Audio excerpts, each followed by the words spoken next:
Sigue el misterio sobre el caso de Marco Antonio. El jefe de gobierno dice hoy que están intentando reconstruir con las cámaras del C5 los días que estuvo perdido.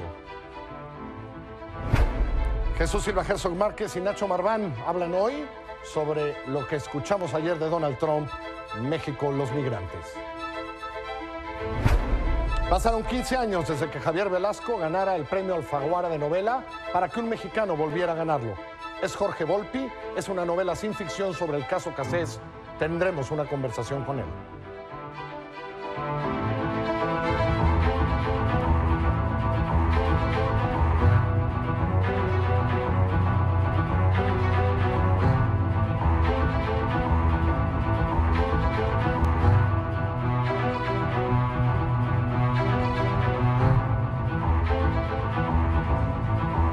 ¿Cómo están? Muy buenas noches, bienvenidos. Yo soy Carlos Puch.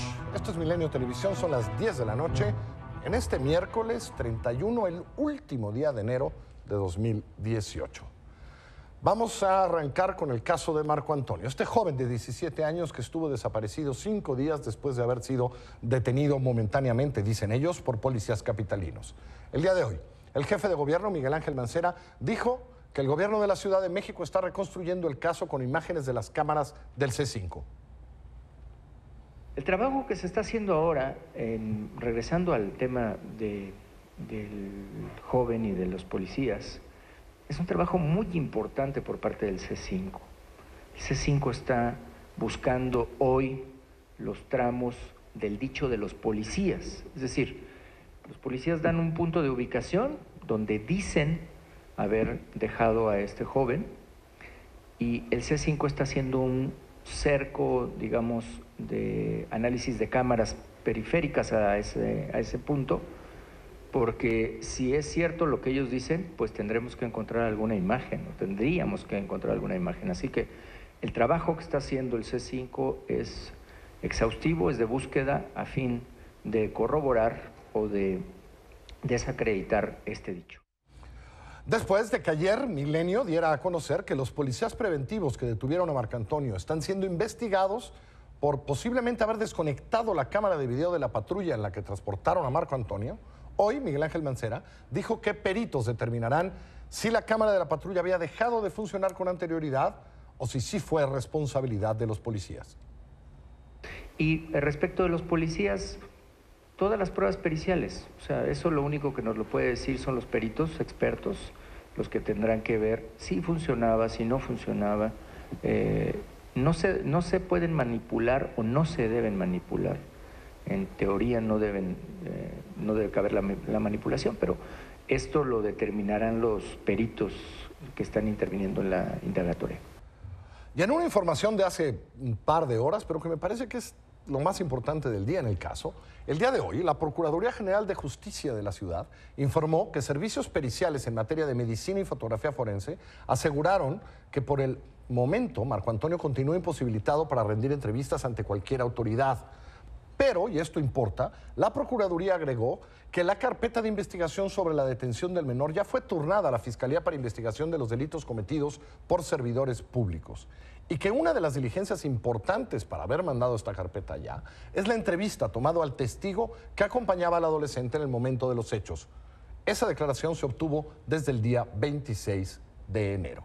Vamos ahora a la información política. El candidato de la Coalición por México al Frente, Ricardo Anaya, estuvo en la Ciudad de México en un evento masivo en el Deportivo Plateros. Ahí criticó los segundos pisos del periférico, se comprometió que de llegar a la presidencia, él y Alejandra Barrales a la ciudad, habrá más seguridad y transporte público. Por la mañana estuvo en la plenaria de los legisladores del PAN, PRD y Movimiento Ciudadano. La crónica de ese evento es de mi compañera Elia Castillo.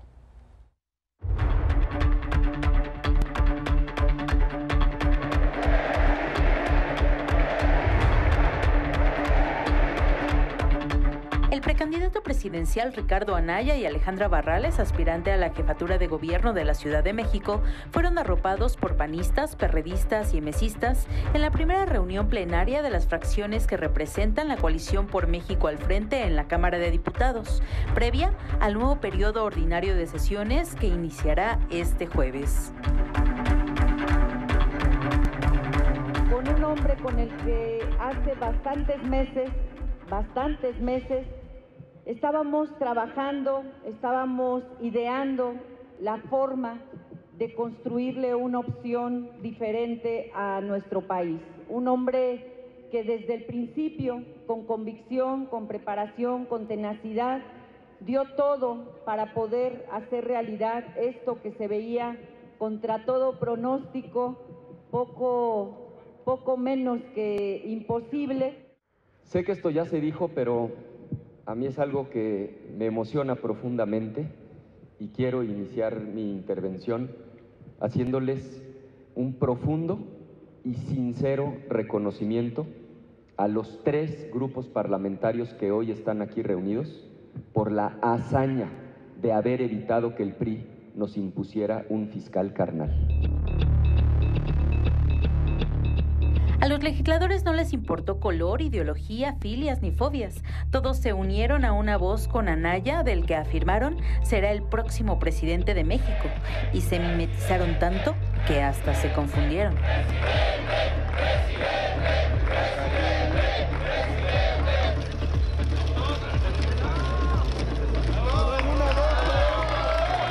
Lograron que hoy estemos aquí. Quiero felicitar a Alejandra Barrales, porque entonces, siendo dirigente de Acción Nacional, pusiste todo, del PRD, pusiste todo para que de esa forma pudiéramos lograrlo. Lo que debió concluir con la agenda parlamentaria de la coalición terminó en un gran mitin legislativo. Es evidente que el PRI y el sistema están también enderezando una campaña en nuestra contra, pero no les está funcionando. La gente... ¿El Frente no tiene una campaña negra contra Andrés Manuel? No, de ninguna manera. Nosotros no nos vamos a prestar a esas bajezas. Estamos aquí los que queremos no solamente ganar, estamos aquí los que queremos cambiar a nuestro país, los que entendemos que para cambiar al país hay que cambiar la forma de hacer política, y por eso vamos a trabajar y vamos a encabezar el primer gobierno de coalición de este país, con Ricardo Anaya en la presidencia y con su servidora en la jefatura de gobierno de esta ciudad. Con imágenes de Alejandro Aramis para Milenio Noticias, Elia Castillo. ¡Viva el Frente! ¡Viva México!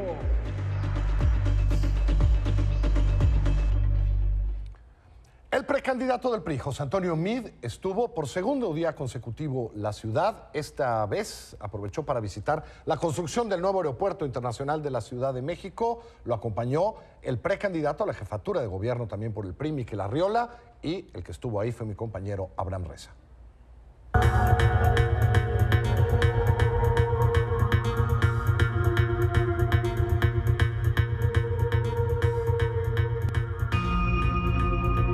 Casco y chaleco, los precandidatos del PRI a la presidencia, José Antonio Meade, y a la jefatura capitalina, Miquel Arriola, realizaron un recorrido por las obras de construcción del nuevo Aeropuerto Internacional de la Ciudad de México.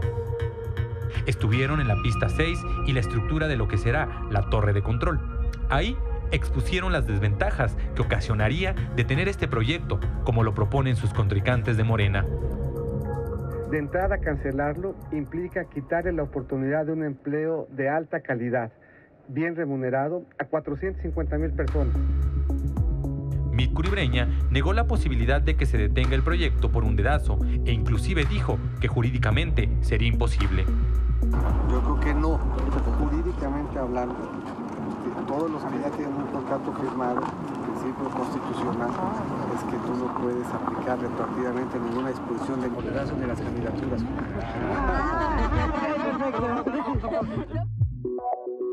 Durante la hora y media que duró el recorrido, ambos precandidatos hicieron un llamado a sus opositores para debatir qué se hará con los terrenos que quedará del actual aeropuerto. Inclusive mencionaron que ellos ya tienen una propuesta. Es que esa reinvención, ese juego entre los dos aeropuertos, ese proceso de volver a darle a la ciudad vitalidad, tiene que ayudar a recuperar el patrimonio ambiental de la ciudad.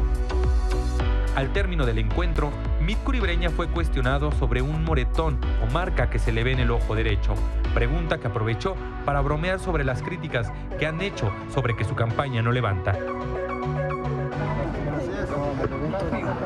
Gracias. Al final, cuando iba yo entrando al Patriota, alguien me abrazó para una selfie y me metió el dedo completo. Para los que dicen que no prende y que no genera emoción. Con imágenes de Vicente González e información de Cintia Stettin e Israel Navarro, para Milenio Noticias, Abraham Reza.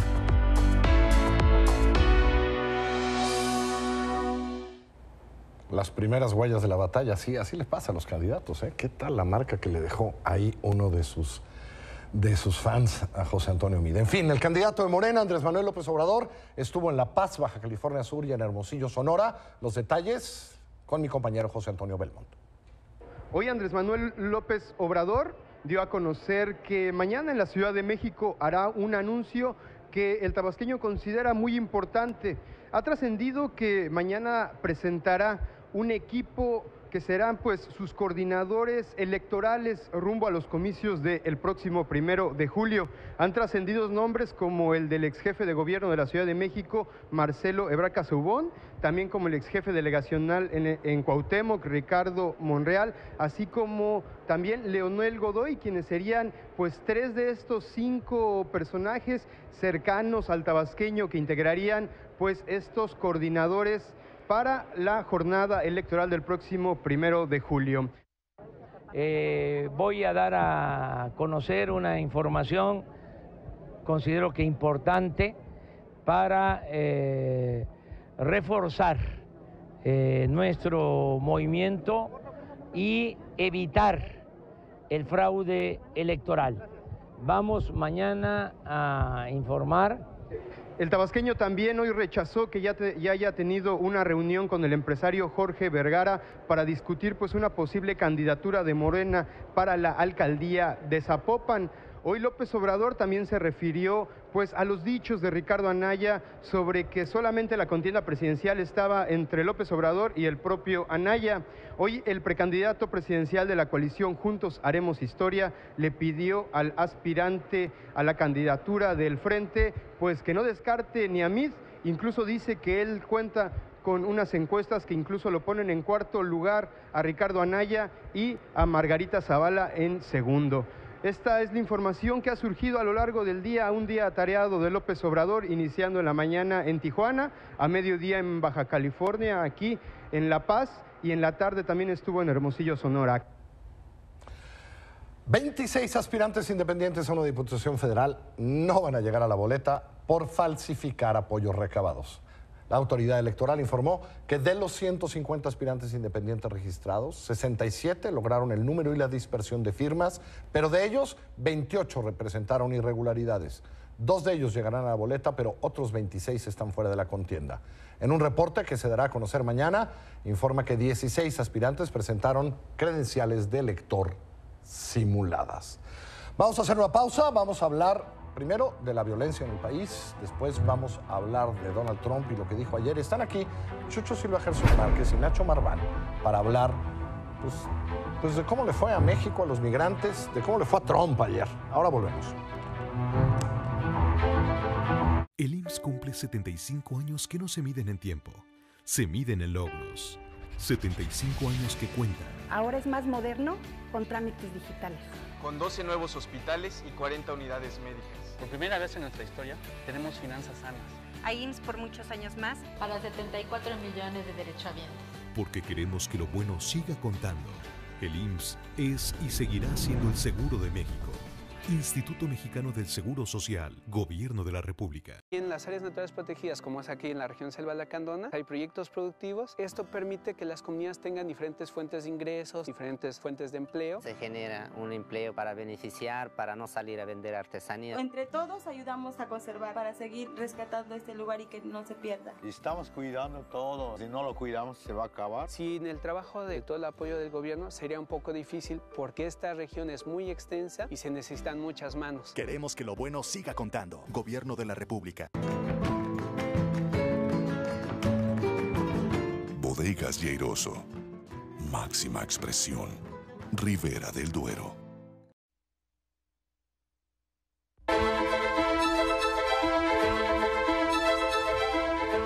En Culiacán, Sinaloa, un enfrentamiento entre civiles armados y elementos de la Marina dejó 4 personas muertas. El subsecretario de Seguridad Pública de Sinaloa, Cristóbal Castañeda, informó que elementos de la Secretaría de Marina fueron agredidos mientras realizaban un patrullaje afuera de un salón de fiestas, por la que repelieron la agresión y 4 civiles armados resultaron muertos. En el lugar se aseguraron 6 armas largas y 4 cortas de uso exclusivo del Ejército, más 2 camionetas. El subsecretario dijo que los reportes son preliminares, ya que el personal estatal solo apoyó a la Marina, que fue la que intervino directamente, y dará el informe oficial una vez que concluyan las investigaciones.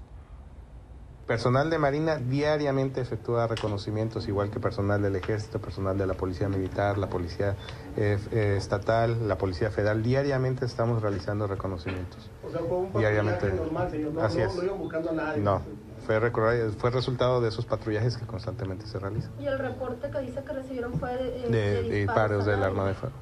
Bueno, de que se habían efectuado disparos y la solicitud de Marina del apoyo con unidades de peritaje y ambulancias.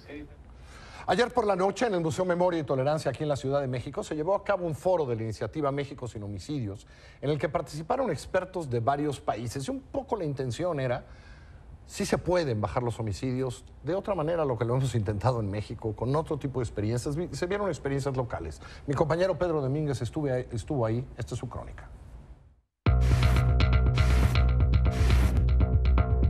Para los expertos en el índice criminal de Latinoamérica, sí es posible reducir el número de homicidios que se cometen en México. El combate debe iniciar con plantear soluciones a nivel local, que partan de los municipios y no desde la federación. Soluciones a largo plazo y que son poco mediáticas, como programas de prevención, mejores policías, focalización de los puntos críticos y conciliación de conflictos. La estrategia planteada en el Foro MX sin homicidios puede dar resultados en décadas, pero los expertos consideran que serían efectivos.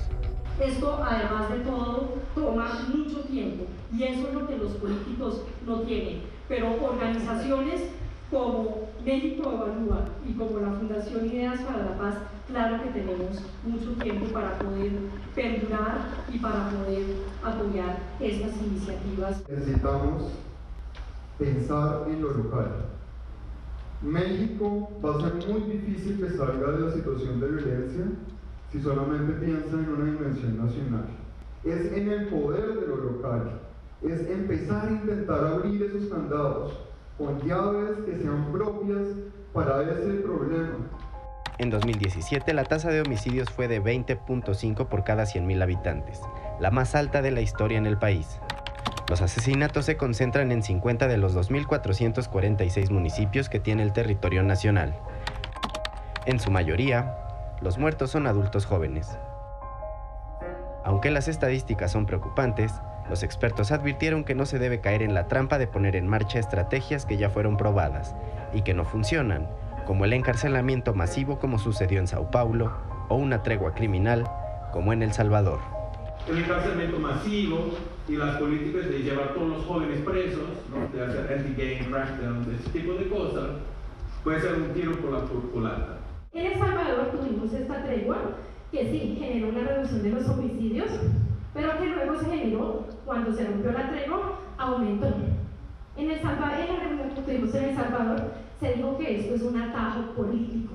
Frente a este problema, la iniciativa México sin homicidios hizo un llamado a los aspirantes a la presidencia de la República a dejar atrás las ocurrencias, las declaraciones escandalosas y la estridencia política, para que trabajen de cerca con la sociedad civil para reducir los índices de violencia. Hago votos para que las puertas, los oídos y las mentes de quienes aspiran a gobernar a México estén igualmente abiertas en este periodo electoral. Con imágenes de Jesús Soberanes para Milenio Noticias, Pedro Domínguez.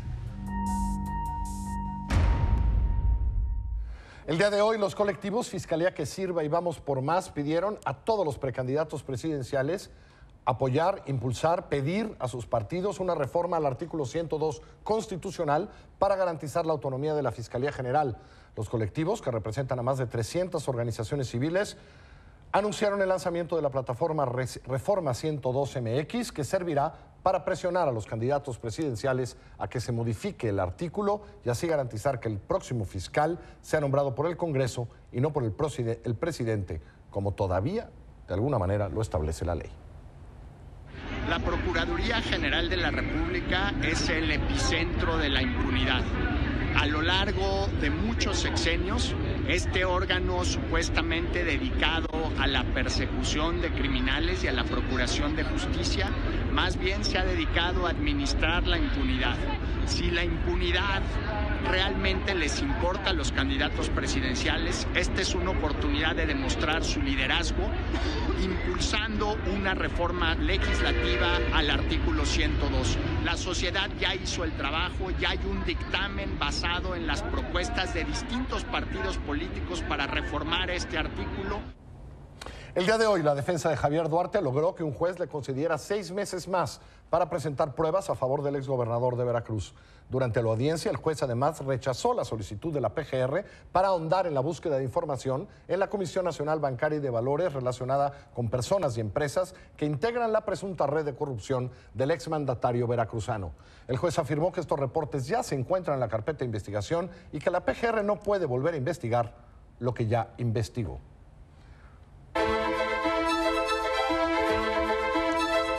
El día de ayer el presidente Donald Trump presentó su primer informe del Estado de la Nación ante el Congreso. Le dedicó una buena parte a hablar de migración. Lo que usted va a escuchar son algunas de hoy, según los expertos en checar lo que dijo, algunas de las mentiras que dijo Trump, ya calificadas por varios medios estadounidenses que checaron los datos, contrastaron datos, etcétera, etcétera. Algunas de las cosas que dijo ayer Donald Trump. Under the current broken system, a single immigrant can bring in virtually unlimited numbers of distant relatives. For decades, open borders have allowed drugs and gangs to pour into our most vulnerable communities. They've allowed millions of low-wage workers to compete for jobs and wages against the poorest Americans. Most tragically, they have caused the loss of many innocent lives. Crucially, our plan closes the terrible loopholes exploited by criminals and terrorists to enter our country, and it finally ends the horrible and dangerous practice of catch and release. ¿Cómo nos fue Jesús ayer? ¿Cómo les fue a los demás? ¿Cómo le fue a México? ¿Cómo le fue al mundo? ¿Cómo lo viste? En términos de migración, para nosotros creo que pues nuevamente se enmarca dentro de la idea de que sobre todo es un fenómeno criminal. Creo que lo hizo escénicamente a partir de la invitación a víctimas de la Mara. En donde hace todo este evento emocional, en donde dice estas son las víctimas de los inmigrantes ilegales. Entonces, bueno, creo que está toda esa narración de que los que entran a los Estados Unidos por la inexistencia del muro llegan básicamente a asesinar, a delinquir, ¿no? Sí, asesinar. Entonces, bueno, yo creo que es esa manera de enmarcar el debate que ha estado presente desde el primer momento de la campaña de Donald Trump, en donde se lanza la política llamando a los mexicanos violadores, asesinos, criminales, etcétera, ¿no? Narcotraficantes. Sigue esa. Arrancamos con los debates. Yo creo que para el punto México sí esto es así como muy claro, una política migratoria que él dice pactada y demás, pero que es muy dura. A mí me llama mucho la atención algo que podríamos hacer como nota de color. Es un discurso muy cursi y súper sentimentaloide. O sea, no solo fueron los de la Mara, cada uno de sus casos presentaba a alguien ahí, el bombero y el policía. Muchos más que en otros que yo había visto, eran muchos más invitados. No, es un discurso muy tramposo, sentimentaloide, pero me llama más la atención los republicanos que aplaudían peor que priistas a Echeverría. O sea, fueron 120 aplausos, uno cada 30 segundos, y aplausos que él inducía además. Entonces, es como... Y que aplaudía de repente. Se aplaudía un poco. Y de repente dices, aplaudía. Nacho, es que es una lectura del color, de la anécdota del día de ayer. Yo creo que no es anecdótico en la medida en que demuestra que sigue habiendo un partido republicano detrás de ese presidente. Primero. Que más allá de que digamos que hay un proceso de investigación y que especulemos sobre el impeachment, no hay nada en la medida en que le sigan aplaudiendo cada 30 segundos. Y más allá eso de que... es muy importante. Su partido está con él y tiene la mayoría. Esta ilusión de parte del mundo de que, por ahí se lo van a echar... Y de que tiene no la parece, aprobación ¿no? más baja de un presidente de los Estados Unidos en el primer año. Y luego también nos recuerda pues, que hay un patrioterismo gringo muy, muy fuerte y muy importante, y él sabe moverlo, y despierta ahí, y pues por eso ahí tanto aplauso. Toda la parte de la economía me llama la atención, en buena medida ha tenido resultados positivos por lo que venía de antes, digamos, del crecimiento, empleo, etcétera, etcétera. Y entre las mentiras o de las cosas que es muy difícil corroborar, plantea todas sus bondades, de las supuestas bondades que va a tener su reforma fiscal, pero pues no dice el déficit que va a generar. Sí, y lo que va a pasar en 5 o 10 años. Quién sabe si suceda, y un plan de infraestructura que tampoco dice cómo lo va a financiar. En términos, me interesa eso que decías, Jesús, lo que decían los dos, porque, es decir, creo que ya deberíamos empezar, porque todavía se oyen esas voces que dicen, no, hombre, tranquilos, el TLC va a salir muy bien. No, hombre, tranquilos, los empresarios van a decir de los migrantes. Ya, ¿no? Un año. Esto, ¿ciento cuántos, Nacho? Ya es hora, ¿no? De que alguien le meta sensatez y diga, con esto vamos a vivir mucho tiempo, ¿no? Sí, yo creo que estamos con esas señales que son muy consistentes. Así es el presidente Trump, y creo que hay este doble mensaje constantemente en materia del Tratado de Libre Comercio, por ejemplo. Creo que lo que escuchamos ayer es una reiteración. Es un mal acuerdo. De que no está dispuesto el gobierno de Estados Unidos a aceptar estos acuerdos comerciales que son disparejos, que son abusivos, pero no hay ninguna señal específica sobre el tratado norteamericano, y va por otra pista una negociación que está sujeta en buena medida a sus humores, ¿no? Y hoy vemos la prensa mexicana, como no lo mencionó ayer, entonces sí va a ser. Y pasado mañana sale con otra cosa. No, pero además ayer dijo que era un mal tratado, que está renegociando mal los tratados y que solo va a haber buenos. Y todos sabemos qué significa, ¿no? Para él eso, ¿no? Es decir, ya lo sabemos, ya no nos podemos seguir creando ilusiones, ¿no? Pues sí, tendrá que ser un acuerdo que en su retórica él pueda vender como un acuerdo que está de acuerdo con su discurso nacionalista de primero nosotros, ¿no? Habrá que ver si eso es aceptable para los otros dos socios. Falta poco para este gobierno y parece estar muy concentrado en las negociaciones del TLC, pero ¿crees que deberíamos de preguntar y empezar a preguntar a los aspirantes? ¿Creen los dos de qué van a hacer con este señor? Porque van a llegar nuevos, ¿no? Quien llegue, bueno, a ver, Meade fue secretario de Relaciones Exteriores, pero ni siquiera lo ha tratado él ahora, sino que Luis Videgaray. Es decir, tendrían que empezar a decir algo, tendríamos que tener una discusión de ya sabiendo quién es, a dónde vamos, ¿no? Porque los veo muy silenciosos. No, y además con el problema grave de que ya sabes quién es, y entre todas sus características, el señor es bastante impredecible. Entonces, por ejemplo, yo conozco el discurso de política exterior hacia Estados Unidos, particularmente de Andrés Manuel, que es apostar a la cooperación. Pues eso no tiene sentido con un señor Trump en la presidencia, ¿verdad? Bueno, es una apuesta a que los encantos de Andrés Manuel López Obrador van a convertir y lo va a convencer de las bondades del comercio y de... O sea, históricamente ese ha sido su discurso, y ahorita con este señor enfrente, pues no sabes cómo operar. Pero yo creo que tienes razón. Sí deberíamos exigirle a los candidatos una posición más clara sobre cuál es su estrategia frente a los Estados Unidos.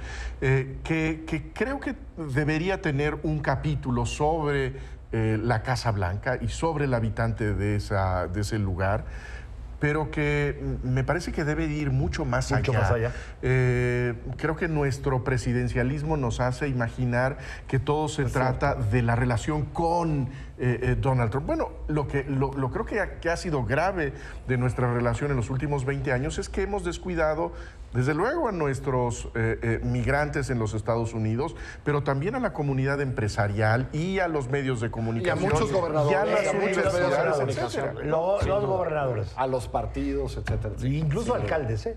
Claro. Gracias, Nacho. Gracias, Chucho. Voy a hacer una pausa. Del otro lado de la pausa, la conversación que a las 7 de la tarde hoy tuve con Jorge Volpi, ganador del Premio Alfaguara de Novela 2018, con una novela muy especial, una novela sin ficción sobre el caso Cassés. Hace 15 años un mexicano no ganaba este importantísimo premio para un escritor en español. El amor no entiende de fechas ni horarios, de edades ni reglas. El amor no entiende de palabras ni momentos, de distancias ni tiempo. Y sobre todo, el amor no entiende de límites. Dale al amor un plan Max sin límites 5000. Telcel, la mejor red con la mayor cobertura. Prosperar es hacer algo más, es avanzar. Prospera me apoya mucho en salud, en materiales. Tenemos más oportunidades en cuanto a salud, en cuanto a educación. Que ellas vayan bien desayunadas les permite poner más atención a la escuela. Yo las veo contentas, más alimentadas. Podemos estar atendiéndonos cuando nos enfermamos y no tiene ningún costo. Prospera nos enseña a cuidar a nuestra familia. Queremos que lo bueno siga contando. Gobierno de la República. Bodegas Lleiroso. Máxima expresión. Ribera del Duero.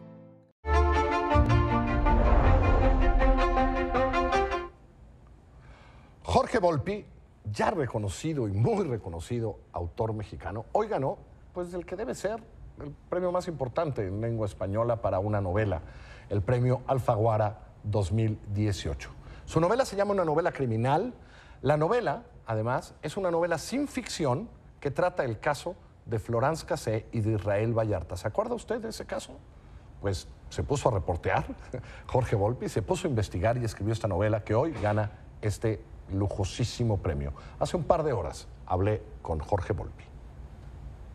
Este libro en particular, me parecía que el premio podía ser bueno para este libro y para la historia que representa, en muchos sentidos. A diferencia de cualquier otro libro que he escrito, de una novela normal, de una novela de ficción, este tiene cierta cantidad de efectos sobre la realidad. Y eso es lo que yo esperaría. O sea, la resonancia que le da el premio Alfaguara a este libro permitirá conocer mejor la historia de Florence, mejor la historia de Israel, y puede tener un impacto en cómo percibimos la historia de Israel Vallarta y de su familia y el papel que realmente desempeñaron en este proceso. El libro es, primero, ¿es ficción o no es ficción? Es una novela sin ficción. Sin ficción. ¿Es el caso Florence? ¿Es Florence e Israel?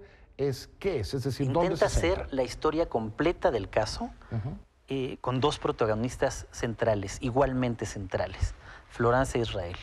Tal como ocurrieron las cosas, inevitablemente, por la nacionalidad de Florence, por la intrusión del presidente Sarkozy, conocemos mucho mejor la historia de Florence. Y Israel quedó siempre opacado en esa historia. Es el gran desconocido en el fondo de esta historia, que no había podido ni siquiera hablar con un periodista que lo escuchase. El gran abandonado. El gran abandonado. ¿No? Es el gran abandonado de esta porque historia. Porque lleva, ¿no?, 12 años en prisión, sin sentencia de primera instancia, en una prisión de alta seguridad. O sea, él está en el altiplano y estuvo mucho tiempo, digamos, donde estaba el Chapo, pero él sin sentencia, con presunción de inocencia, y ahí sigue hasta el día de hoy. Los folios de ese expediente son inacabables, algunos de ellos se conocen, algunos de ellos son públicos, lo que se ha escrito sobre el caso, y en particular por lo que pasó con Florence, lo que examinó la Corte. Hay un libro por ahí también de una periodista, recuerdo. Sí, el de Emanuel Stills, que es un gran libro. El de Emanuel Stills, que es muy jurídico en términos de ver lo que pasó. Aparte de todo eso, ¿hablaste con los dos personajes largo? Sí. Fui a visitar a Florence a Dunkerque, donde vive actualmente. Pude hablar largamente con ella y con sus padres, que también fue importante. Su madre y su hermano, además, me confiaron los textos que escribieron durante todo el tiempo del proceso, entonces pude tener una visión más amplia sobre la parte de ella. Y en el caso de Israel, he tenido un contacto muy cercano con Guadalupe Vallarta, su hermana, que ha estado a cargo de su defensa. He visitado en numerosas ocasiones a Israel en el altiplano, he podido hablar con sus sobrinos que fueron liberados, con parte de su familia. ¿Has podido hablar, digamos, en todo? ¿Pudiste hablar con la otra parte? Es decir, ¿no? Los García Lunas, los jueces, los Cárdenas Palomino. Pude hablar con Luis Cárdenas Palomino, efectivamente, que me accedió a darme una entrevista. Ah, mira. Pude hablar con varios de los magistrados, desde luego con la mayor parte de los jueces de la Suprema Corte involucrados directamente en el caso. Sí, leí las 10,000 o no sé cuántas páginas de expediente. Eso es inacabable. Y muchas entrevistas que yo pude hacer, y también, desde luego, incorporando muchas de las entrevistas que colegas más tuyos que míos, periodistas, hicieron a lo largo de estos 12 años. ¿Cuál fue el mayor reto como escritor, Jorge? Es decir, después de acumular toda esa cantidad de información, supongo que fueron muchos años de leer sobre el tema de... Son 3 años. Obsesionarte, digo yo, porque a uno se obsesiona con esas cosas, etc. ¿Cuál fue el mayor reto desde la literatura, desde tu escritor, sobre todo de ficción, al enfrentar este libro? Darle forma, darle una forma literaria, es decir, conservar el rigor del periodista en la investigación. Todo lo que se cuenta en el libro está basado o bien en el expediente o bien en el testimonio de alguno de los protagonistas. Hay partes que son lagunas, que no están ni en uno ni en otro lado, y entonces me permito, pero lo digo claramente, especular y por lo tanto hacer una ficción sobre ciertas partes que pudieron haber ocurrido, pero de las cuales no tengo certeza. Pero la realidad es así, esta realidad jurídica, caótica, acumulativa, difícil de entender, absolutamente contradictoria. Entonces el gran reto era cómo usar la literatura para que esto fuera una historia que pueda ser bien contada. Y eso fue complicado, supongo. Pues eso es lo más difícil de la parte literaria. Eso debe ser muy complicado, ¿no? Entrarle a armar eso. ¿La terminaste cuándo tuviste que mandar? ¿Hace 8 meses? ¿7 meses? No, no mucho menos. Yo creo que debe haber sido octubre o noviembre. Y te pregunto eso porque empezaste diciendo que te importaba el premio y mandarla al premio porque tiene que lanzar un mensaje. Sí. ¿No? ¿Cuál es ese mensaje que quieres que lance la novela conforme a lo que vivimos? Porque te leemos cada fin de semana cuando haces otro tipo de reflexiones que no tienen siempre que ver con literatura, sino con el país y con lo que pasa. ¿Cuál es? ¿Qué es eso que quieres que suceda con la novela en este país en el que vivimos hoy? Eso es lo que es muy distinto de todo lo que había escrito antes. Cuando escribes una novela de ficción, sí quieres tener efectos en la realidad, pero el efecto en la realidad es transformar un poquito, tal vez, a algún lector. En una novela sin ficción como esta, yo sí espero otro tipo de efectos, que son los que pueden tener este tipo de libros. Por un lado, que los lectores tengan más elementos para juzgar mejor a los protagonistas centrales del libro, sobre todo a Florence y a Israel. Y en segundo lugar, también, por supuesto, que es un libro que terminó convirtiéndose en un retrato y, por lo tanto, también una crítica del sistema de justicia mexicano, que este es un caso que lo demuestra, pero que en absoluto es único, de cómo no funciona, de cómo entre la propia mala estructura de nuestro sistema de justicia, que por fortuna está cambiando hacia un sistema oral, más la corrupción, más las intromisiones políticas, hace que no tengamos confianza alguna en él. Y esto es un adelanto de lo que podrá leer desde muy temprano mañana en milenio.com, en la página del directorio, en nuestro impreso y, primero que nadie, aquí, a las 10, que son 39 de la noche. Esto es el Uno hasta el fondo de Gil Gámez.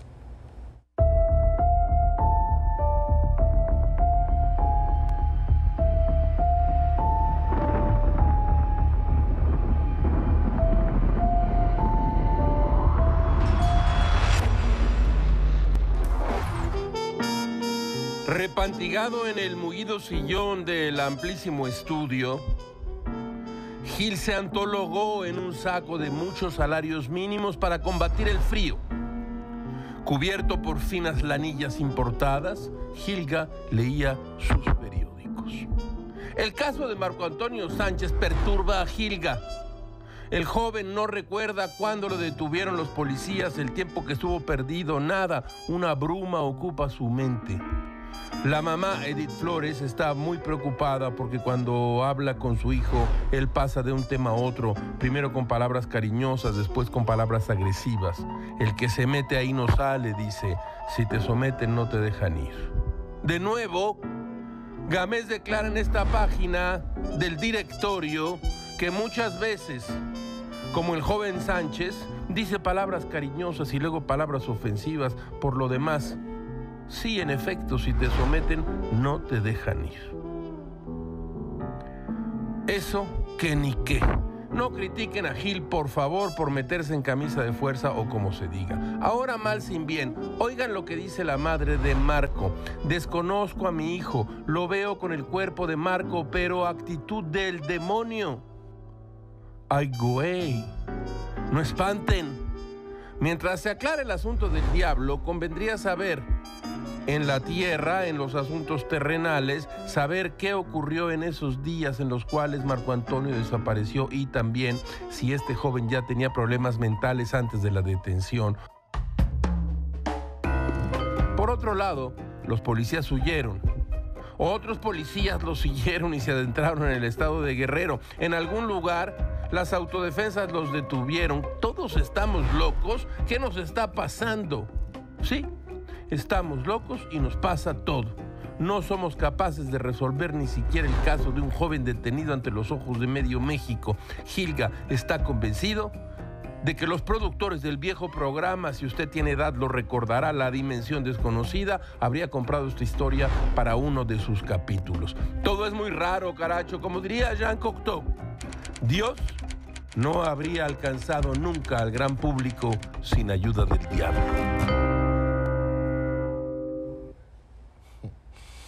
La campaña México de Pie que organiza la Fundación Teletón se llevará a cabo los próximos 23 y 24 de marzo con la participación de más de 703 medios de comunicación y plataformas digitales, incluido Milenio, con la meta de reunir 361.695.829 pesos a favor de los niños y jóvenes en situación de vulnerabilidad. El presidente de Teletón, Fernando Landeros, anunció que por primera vez el evento será binacional, se transmitirá al mismo tiempo en Estados Unidos. Y aquí se realizará una carrera que va a empezar en Brownsville, Texas, y va a acabar en Matamoros, Tamaulipas. Por lo menos 10,000 corredores esperemos que estén ahí, dijo Fernando. Nunca, jamás ha sido en automático ni fácil. Entonces la invitación a todos es hacer un enorme esfuerzo para poner este país de pie. Todos los mexicanos que se quieran cruzar la frontera de Estados Unidos y regresar a México a hacer la carrera, como los norteamericanos, van a tener un trato especial, porque estas son las cosas que vale la pena que hagamos excepciones. Muy buenas noches, muchas gracias. Lo espero mañana, primer día de febrero, aquí a las 10 de la noche. Quédese con nosotros, a las 11 está mi amigo Héctor Zamarrón y a lo largo de todo el día aquí en Milenio Televisión. Soy Carlos Puch, que les vaya a todos muy bien.